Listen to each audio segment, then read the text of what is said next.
Hello friends, I welcome you all in my science academy YouTube channel, जहां पर हम लोग गेट एक्सेल बायोकेमिस्ट्री का सीरीज़ कर रहे थे और उसी के कंटिन्यूशन में आज 8th को हम लोग लेक्चर नंबर 8 करने वाले हैं। तो इससे पहले मैंने 1 to 7 वीडियोस कर लिया इसके ऊपर, जिसका लिंक यहाँ पर इस वीडियो के डिस्क्रिप्शन बॉक्स में भी है या फिर सेपरेट प्लेलिस्ट बना हुआ है गेट टारगेट लाइफ साइंसेस 2024, उस प्लेलिस्ट में भी इस वीडियो का लिंक है, तो वहाँ से जाकर देख सकते हैं। तो आज के सेशन में हम लोग बात करेंगे न्यूक्लिक एसिड के बारे में। तो प्रीवियस वीडियो में मैंने कार्बोहाइड्रेट के बारे में बात किया, आज हम लोग न्यूक्लिक एसिड के बारे में बात करेंगे। न्यूक्लिक एसिड का 2-3 फंक्शन हम लोग सबसे पहले समझ लें। एक तो फंक्शन है as genetic material. Genetic material का मतलब क्या होता है? जो इन्फॉर्मेशन एक जनरेशन से दूसरे जनरेशन तक लेकर जाए उसको जेनेटिक मटेरियल बोलते हैं।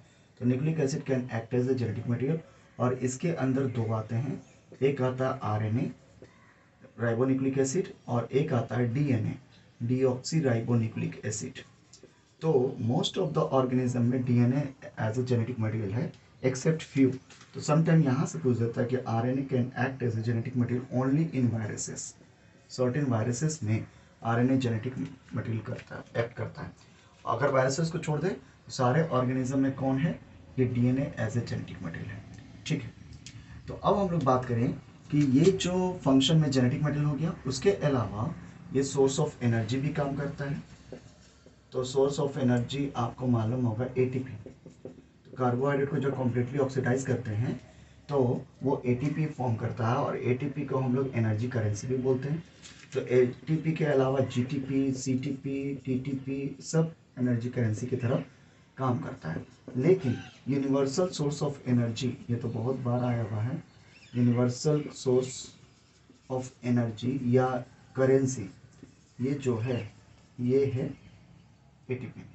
इसके अलावा जो थर्ड नंबर में फंक्शन समझना है कि ये सिग्नल मॉलिक्यूल की तरह भी काम करते हैं, सर्टेन सिग्नल मॉलिक्यूल्स, खासकर सेकेंडरी मैसेंजर। तो इसका बेस्ट एग्जांपल है साइक्लिक सीएमपी या सीजीएमपी। ठीक है, तो ये या फिर टेट्रा फॉस्फेट गुआनोसिन, ये 3 सेकेंडरी मैसेंजर की तरह काम करते हैं। ठीक है, तो अब सबसे पहले हम लोग शुरू करें क्या? सबसे पहले हम लोग शुरू कर रहे हैं फर्स्ट, यहाँ पर हम लोग कुछ न्यूक्लिक एसिड का स्ट्रक्चर को समझें। तो न्यूक्लिक एसिड बना होता है पॉलीमर ऑफ न्यूक्लियोटाइड। जैसे अगर हम लोग बात करें कि न्यूक्लिक एसिड तो पॉलीमर है, ये मैक्रोमोलिक्यूल है, तो इसके जो कंपोनेंट होंगे, बेसिक यूनिट होगा, उसको क्या बोलेंगे? न्यूक्लियोटाइड। जैसे एमाइनो एसिड, मोनोसेक्राइड, प्रोटीन और कार्बोहाइड्रेट के क्या है? बिल्डिंग ब्लॉक या यूनिट। उसी तरह से न्यूक्लियोटाइड बिल्डिंग ब्लॉक है या यूनिट है न्यूक्लिक एसिड का। अब ये न्यूक्लियोटाइड बना होता है 2 मेजर कंपोनेंट से। ठीक है, तो एक होता है जिसको हम लोग बोलते हैं फॉस्फेट H3PO4, तो इसको हम लोग ऐसे भी लिख सकते हैं फॉस्फेट, ये फॉस्फेट है। और दूसरा यहाँ पर होता है जिसको हम लोग बोलते हैं न्यूक्लियोसाइड। ठीक है, और न्यूक्लियोसाइड फर्दर बना होता है ये नाइट्रोजनस बेसिस से और ये बना होता है शुगर से। जो शुगर होते हैं वो 5 कार्बन के राइबोस शुगर होता है, इसीलिए हम लोगों ने कार्बोहाइड्रेट पहले कर लिया है, जो अल्डिहाइड फॉर्म है। अब ये राइबोस जो शुगर है वो 2 तरीके का हो सकता है, या तो राइबोस हो जाए या फिर डीऑक्सी राइबोस हो, डीऑक्सी राइबोस। अच्छा, नाइट्रोजनस बेसिस में ये होता है 2, या तो प्यूरिन हो या तो पायरिमिडीन हो। ठीक है, प्यूरिन और पायरिमिडीन। प्यूरिन के अंदर जो आते हैं वो आता है 2 मेजर यहाँ पर नाइट्रोजनस बेस, जिसको हम लोग बोलते हैं एडेनिन और ग्वाइनिन। और पायरिमिडीन के अंदर 3 आता है, एक आता है साइटोसिन, उसके बाद थाइमिन और उसके बाद आता है लास्ट में यूरासिल। ठीक है, तो अब थोड़ा सा हम लोग समझें कि इसका बेसिक क्या बात कर रहे हैं। तो ये जो राइबोज है ये प्रेजेंट होता है सिर्फ आरएनए में, क्योंकि न्यूक्लिक एसिड दो टाइप का है, या तो डीएनए या तो आरएनए। तो आरएनए में राइबोज रहेगा, इसलिए इसका नाम ही पड़ गया राइबोन्यूक्लिक एसिड। और डीऑक्सी राइबोज क्या रहेगा, कहाँ रहेगा, डीएनए में। ठीक है। अच्छा, प्यूरिन की बात करें तो ये एडेनिन और ग्वानिन दोनों में रहते हैं, ये दोनों में कॉमन है, यानी ये डीएनए में भी रहेगा एज वेल एज आरएनए में भी रहेगा। साइटोसिन डीएनए प्लस या तो डीएनए में रहे और आरएनए दोनों में रह सकता है, लेकिन थाइमिन जो होता है वो मोस्टली डीएनए में रहता है, और यूरासिल इसी तरीके से आरएनए में रहता है। तो अगर आरएनए में बात करेंगे क्या क्या चेंजेस होगा, तो एक तो राइबोज शुगर होगा, और दूसरा वहाँ पर यूरासिल होगा in place of thymine. Sorry. अगर डीएनए की बात करें तो वहाँ पे डीऑक्सीराइबोज होगा शुगर पे, और थाइमिन होगा। ठीक है। अब थोड़ा सा स्ट्रक्चर समझें कि डीऑक्सीराइबोज और राइबोज के बीच में क्या मेजर डिफरेंसेस है। देखिए, डीऑक्सीराइबोज जो है, डीऑक्सीराइबोज जो शुगर होता है ये 5 कार्बन का है। इसमें OH ऊपर की तरफ होगा, H नीचे की तरफ हो गया, H और H फिर H OH और HCH2OH, ये हो गया आपका स्ट्रक्चर। तो देखिए 1 कार्बन ये है, सेकेंड कार्बन है, थर्ड है, फोर्थ है और फिफ्थ है, 5 कार्बन का है। लेकिन यहाँ देखिए सेकेंड पोजीशन पे ये H है, अगर यहीं पर OH होता तो ये राइबोज कहलाता, और अगर सेकेंड पोजीशन पे H है तो इसको बोलेंगे डीऑक्सी। डीऑक्सी का मतलब होता है डिवाइड ऑफ ऑक्सीजन, तो ये वाला क्या है, ऑक्सीजन नहीं है, इसको बोलेंगे डीऑक्सी राइबोज। और ये OH ऊपर की तरफ है, तो ये किस फॉर्म में आ गया, beta, not alpha, beta form में। ठीक है। तो ये मैंने राइबोज और डीऑक्सी राइबोज के बारे में बताया। अब यहाँ पर ये एक हम लोग समझे नाइट्रोजनस बेस के बारे में। प्यूरिन का जो स्ट्रक्चर है, प्यूरिन ये 9 एटम का है, हेट्रोसाइक्लिक, और ये 2 साइक्लिक स्ट्रक्चर। ठीक है, 2 साइक्लिक स्ट्रक्चर या रिंग लाइक स्ट्रक्चर। तो इसमें क्या होता है, एक N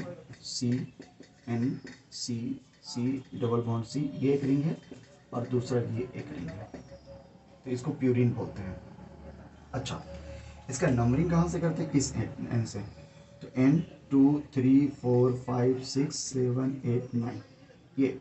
तो यहाँ पर जो देख रहे हैं 6 पोजीशन पे कार्बन पर है, अगर मैं यहाँ पर NH2 लगा दूँ, NH2 लगाऊँ, तो ये स्ट्रक्चर हो जाएगा एडेनिन का। होप सो ये क्लियर है। और अगर मैं इस जगह पर 6 पोजीशन पे यहाँ पे क्या करूँ, चेंजेस, जैसे फिर से मैं स्ट्रक्चर ड्रॉ कर रहा हूँ, NC double bond C, NCN, तो ये जनरल स्ट्रक्चर प्यूरिन का। लेकिन इस बार यहाँ पर डबल बॉन्ड O और यहाँ NH2 कर दूँ, तो ये हो जाएगा ग्वानिन। थोड़ा स्ट्रक्चर आपको याद रखना पड़ेगा। एडेनिन और ग्वानिन का स्ट्रक्चर समझ लिया। अब हम लोग क्या समझ रहे हैं, पायरिमिडीन। तो दूसरा स्ट्रक्चर जो आ रहे हैं वो क्या है, पायरिमिडीन का। चलो, तो पायरिमिडीन देख लेते हैं। पायरिमिडीन जो है वो सिंगल 6 एटम का स्ट्रक्चर है और सिंगल रिंग है, ये सिंगल रिंग है। वहाँ डबल रिंग था, यहाँ सिंगल रिंग था। यहाँ पर सिर्फ एक ही स्ट्रक्चर में ड्रॉ करूँगा, ये बस ये स्ट्रक्चर है। लेकिन यहाँ नंबरिंग जो होगा वो इस कार्बन से होता है, तो ये हो गया नंबरिंग। ठीक है। अब यहाँ पर अगर मुझे साइटोसिन करना है,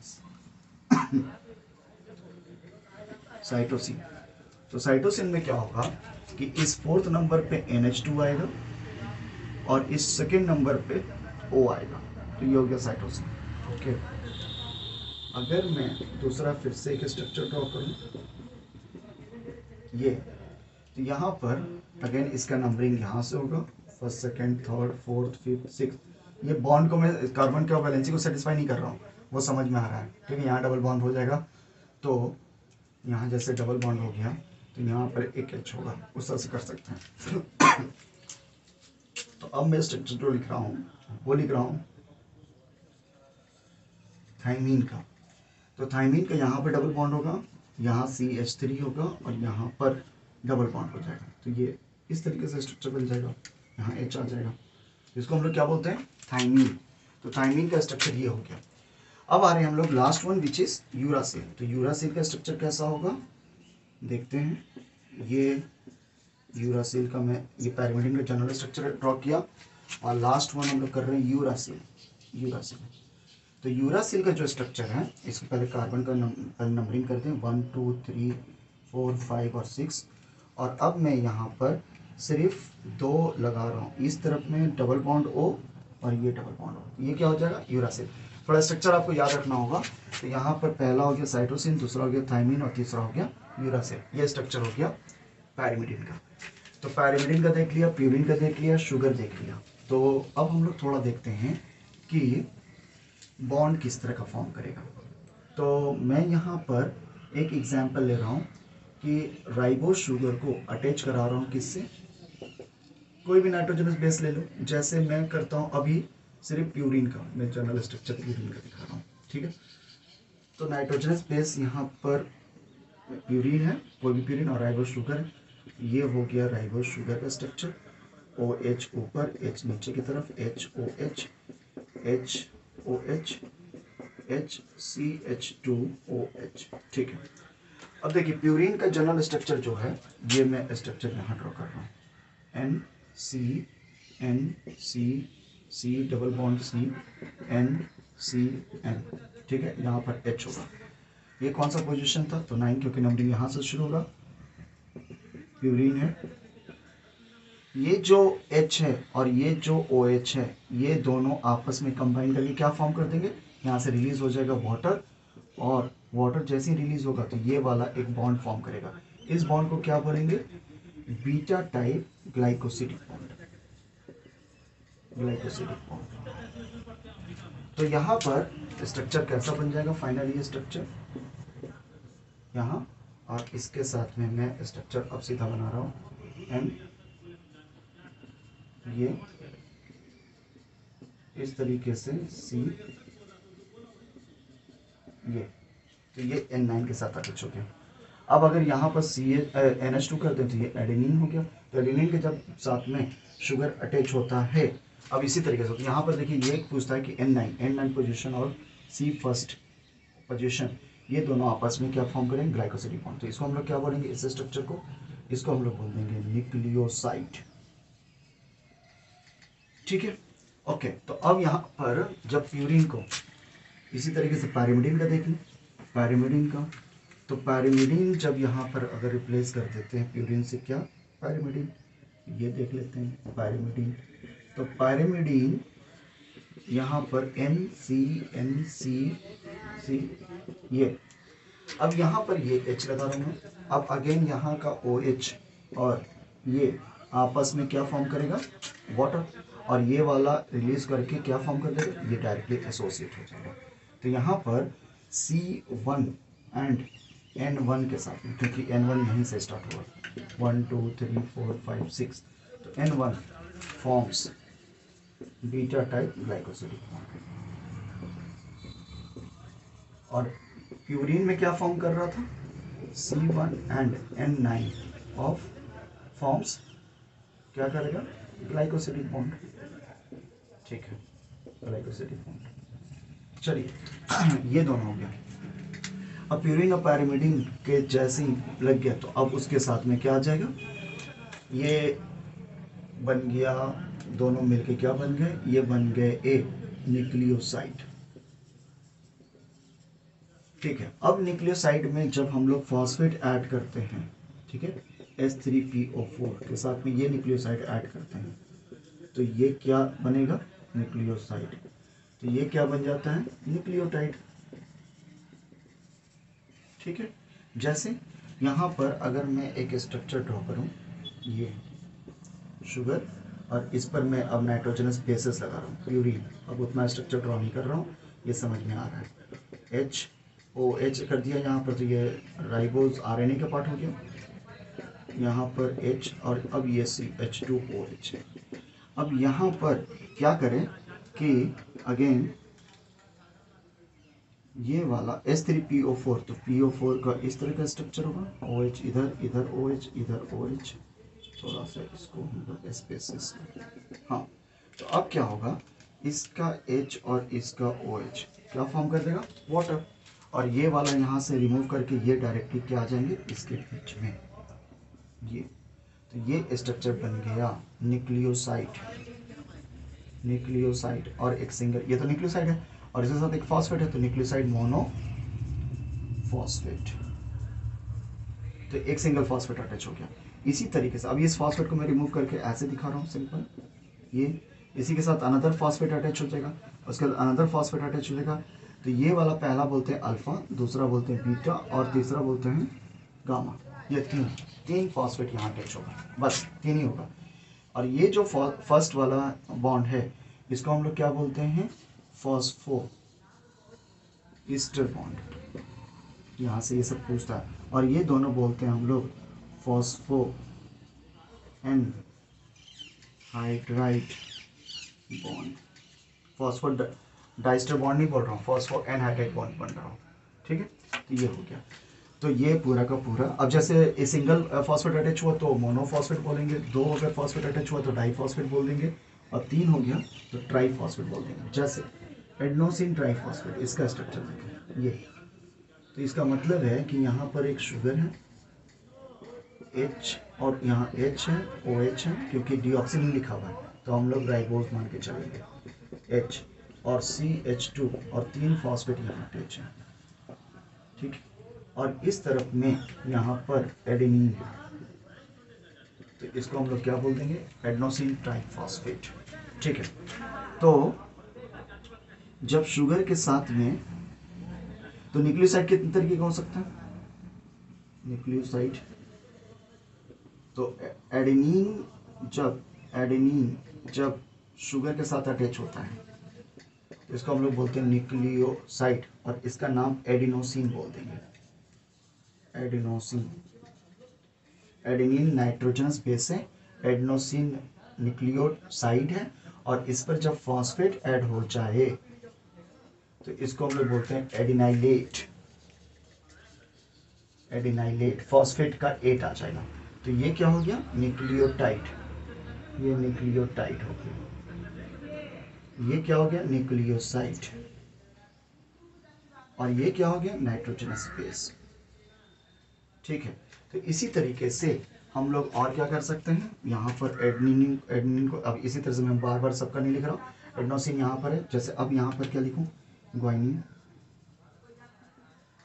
ग्वाइनिन, तो यहाँ पर ये सेम रहेगा तो क्या लिख दूंगा, ग्वाइनोसिन। तो यहाँ पर जब फॉस्फेट ऐड होगा तो इसको क्या बोलेंगे, ग्वाइनलेट, ठीक है। इसी तरीके से जब यूरासिल हो, नाइट्रोजनस बेस, और इसके साथ में शुगर हो तो ये क्या बनेगा, यूरिडीन, और जब इस पर फॉस्फेट ऐड होगा तो यूरिडाइनेलेट, सब पे लास्ट में फॉस्फेट का TE लगाएंगे। यूरासिल के बाद में अब आ जाए साइटोसिन, जब इसके साथ शुगर होगा तो साइटिडीन,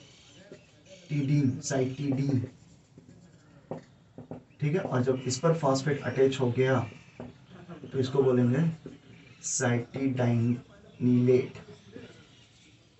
ठीक है।